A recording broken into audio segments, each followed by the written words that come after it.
नमस्कार। बहुत सारे बच्चों के मन में कई सारे सवाल हैं कि अब नीट का फॉर्म कब तक आएगा? ये ज़्यादातर मेडिकल के स्टूडेंट्स के क्वेश्चन्स हैं। 1 अगस्त को एग्ज़ाम होना था, वो तो स्थगित है।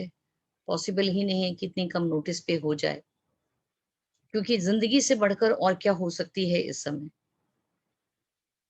तो देखा जाए तो ये हमारे पास ये जून का बचा हुआ समय, जितना भी बचा है, जुलाई, अगस्त और सितंबर में कोई एक टेंटेटिव डेट आएगा जब हमें एग्ज़ाम देना होगा।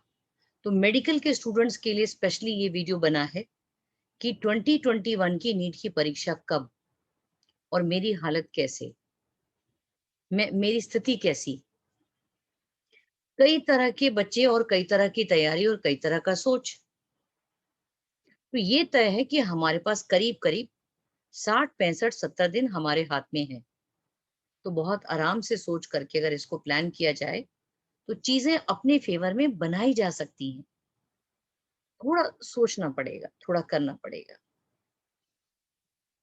मैं कई सालों से मेडिकल स्टूडेंट्स को पढ़ाती आ रही हूँ, तो कई सारे ऐसे ग्रुप्स भी बनते गए और एक ऐसे स्टूडेंट्स का ग्रुप है जो मेडिकल डॉक्टर्स हैं, जो इज़राइल में काम करते हैं स्पेशली उन लोगों पे, जो कोमा या हाई रिस्क या ट्रॉमा जैसी कंडीशंस को देख रहे होते हैं। अपने ही किसी स्टूडेंट की बताई हुई एक आप बीती घटना आपके साथ शेयर करना चाहूँगी। उम्मीद करूँगी मेरी इस तरह की ये बात आपको बहुत उम्मीद, सहारा और काम करने के लिए एक फाइटर स्पिरिट देगी, क्योंकि इस समय ये ज़रूरी है। सारा खेल मेंटल विनिंग का है ना, दिमाग को कैसे ढाला जाए। तो बताया गया मुझे कि इज़राइल में एक कपल उस उन हॉस्पिटल में पहुँचे जहाँ हमारे जानकार स्टूडेंट प्रैक्टिस कर रहे थे और उसमें से जो हस्बैंड हैं, वो ठीक-ठाक हैं इकोनॉमिक कंडीशन में और अपनी वाइफ को लेकर आए। दोनों की किडनी की हालत थोड़ी खराब बताई जा रही थी और दोनों ने अपने जीवन भर की जमा पूंजी को हॉस्पिटल में अपने ट्रीटमेंट में लगाने को प्लान किया। जब बिल की बारी आई तो काफी लोग चिंतित हो गए कि इतने कम पैसे में दोनों का इलाज नहीं हो सकता। बूढ़े बुजुर्ग ने मुस्कुराकर कहा कि उसके बिना जीना है तो मेरी किडनी ले लीजिए। वाइफ ने भी यही बात दोहराया। डॉक्टर बहुत दुविधा में पड़ गए, क्या करें क्या नहीं। उन्होंने, जो सीनियर सुपरिटेंडेंट थे उस हॉस्पिटल के, उन्होंने इशारा किया कि दोनों को एडमिट कर लेते हैं और हम अपने हिसाब से कई चीज़ों का जाँच-पड़ताल करने के बाद बताएँगे कि आप में से किसकी किडनी रिप्लेस हो सकती है, किसका किडनी डोनर मिल जाएगा। तो आप वेट एंड वॉच पे रहिए, तब तक आपके पैसों से ये हमारे कुछ प्रोग्नोसिस, कुछ हमारे डायग्नोसिस, हमारे खर्च होंगे। सिलसिला बीता और जो सुपरिटेंडेंट थे वो बहुत समझदार थे और लकीली मेरे पढ़ाए स्टूडेंट कभी उनके साथ काम करते रहे और उनका एक तजुर्बा रहा।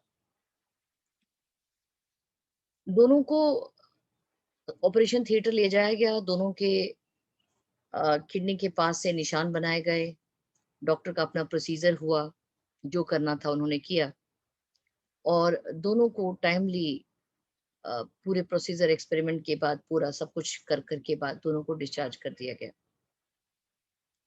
हस्बैंड ये जानने के लिए उत्सुक है कि अ, मेरी वाइफ का किडनी ट्रांसप्लांट हो गया ना? तो मुस्कुरा के डॉक्टर ने हाँ कहा। वाइफ ने भी पूछा कि मेरे हस्बैंड का किडनी ट्रांसप्लांट हो गया ना? डॉक्टर ने मुस्कुराकर अभी भी हाँ जवाब दिया। और फाइनली दोनों का कुछ दिनों तक और हीलिंग ट्रीटमेंट होने के बाद दोनों को डिस्चार्ज कर दिया गया। इस पूरी कहानी में मैं बार-बार अपने पढ़ाए हुए डॉक्टर स्टूडेंट से पूछ रही थी कि फाइनली ट्रीटमेंट हुआ किसका? किसकी किडनी रिप्लेस की गई, किसको किडनी दी गई? तो मेरे स्टूडेंट ने बताया कि मैम, जो हस्बैंड थे वो मेंटली बहुत स्ट्रॉन्ग थे और जो उनकी वाइफ थी वो इमोशनली वीकर थी। तो किडनी ट्रांसप्लांट सिर्फ वाइफ का हुआ। हस्बैंड का नाम भर का इंसिजन लगा, सब कुछ हुआ और केवल उनको एक नाम भर का एक सर्जिकल मार्क डाल करके वापस भेज दिया गया। ये कहते हुए कि आपके उस पैसे से हमने किडनी का इंतज़ाम कर दिया है और आप दोनों की ही किडनी ट्रांसप्लांट हो गई है। अब दोनों को ही ये दवाई खानी पड़ेगी।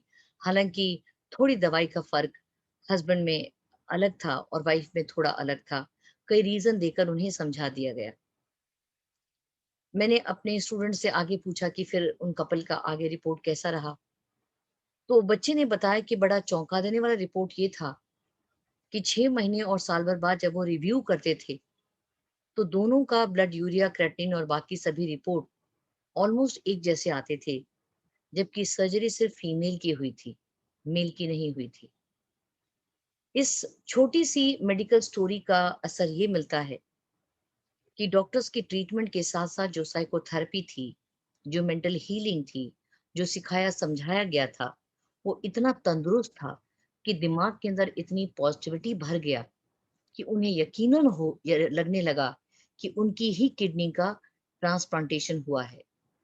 जिंदगी और मौत की लड़ाई जब होती है ना, तो हर किसी को अपना जीवन बहुत प्यारा होता है। कंपैरिजन में हम जरूर सेक्रीफाइस करना चाहते हैं, बट हिडन फॉर्म में जैसे ही हम कोई कॉइन फेंकते हैं ना ऊपर, तो अगर हम चाहते हैं कि ये हेड आए, तो हम चाहते हैं हेड आए। और क्योंकि जो हम चाहते थे वो हमारी इच्छा हो, ऐसा जो हम चाहते हैं, तो हेड आने पर हम खुश होते हैं क्योंकि हम चाहते थे।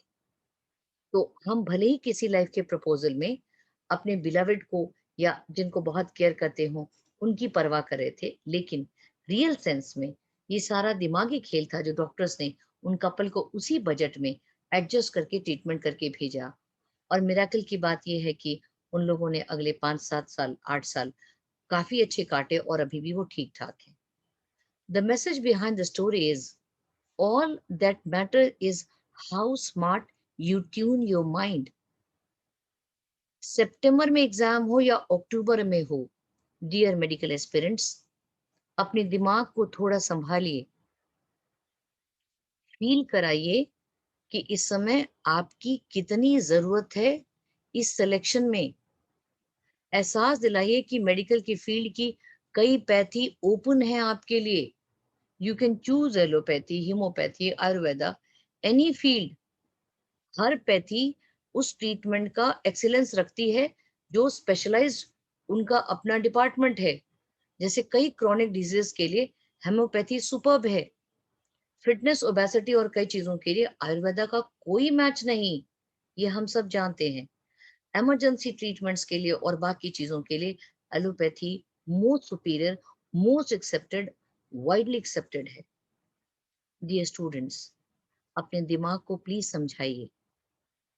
हमने जितना भी वक्त सामने रखा है ना, उसको इतनी कैलकुलेशंस के साथ चलना है, ना चाहते हुए भी खुद को ढालना है, अपने आप को पढ़ाने के लिए तैयार करना है, क्योंकि इसके अलावा हमारे पास ऑप्शन क्या है? चाहते तो इजरायली डॉक्टर्स की टीम मना कर सकती थी कि आपके पास पैसे कम है, हम इलाज नहीं करेंगे। तो उनके दिमाग पर क्या असर बीतता? सोच के देखिए कि आप अगर बाय बाय चांस थोड़ा सा भी अपने को कमजोर समझते हैं और सिलेक्शन का कोई पॉसिबिलिटी नहीं होती है, फैमिली की उम्मीदें, आप कितने लोग हैं और सिलेक्शन आप क्यों नहीं? आप ही तो दावेदारी हो सकते हैं ना, तो आप एक कोशिश क्यों नहीं कर सकते? आप वो कपल हस्बैंड का रोल क्यों नहीं प्ले कर सकते जो मेंटली अपने आप को उस बीमारी की फाइट करने के बाद अपने सारी रिपोर्ट्स को नॉर्मल करता है? आप क्यों नहीं अपने अंदर एक चिंगारी और विश्वास भर सकते हैं कि आप मोस्ट सूटेबल हैं? क्योंकि एग्जाम तो 3 घंटे का होगा ना, वो तो एग्जामिनेशन हॉल में होगा। चुनिंदा सवाल को टिक लगाने के बाद सिलेक्शन आएगा।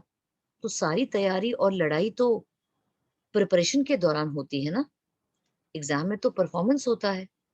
तो प्रिपरेशन के टाइम पे अपनी मेंटल लड़ाई को अपने साथ काबू करके रखिए। ना चाहते हुए भी, कई दफे अकेला महसूस करते हुए भी, क्या उम्मीद है, क्यों रूटीन लूं, ये सब सोचने के बावजूद ये समझिए कि आने वाले वक्त को केवल आपकी जरूरत है। देश, समाज, दुनिया, आने वाले कई पेंडेमिक सिचुएशन जो होंगे, इसका हिंट अब मिला। इसके लिए आपकी रिस्पॉन्सिबिलिटी है। क्या आप अपनी रिस्पॉन्सिबिलिटी से मुकर जाएंगे? क्या ये जिम्मेदारी में आप हमारे साथ शेयर नहीं होंगे? क्या हिंदुस्तान को अपना आने वाला 10-20 साल का समय आप जैसे एक्सपीरियंस और एक्सपर्ट बच्चों के बीच नहीं जाना चाहिए? क्या हमारी फ्यूचर सिक्योरिटी आप नहीं होनी चाहिए?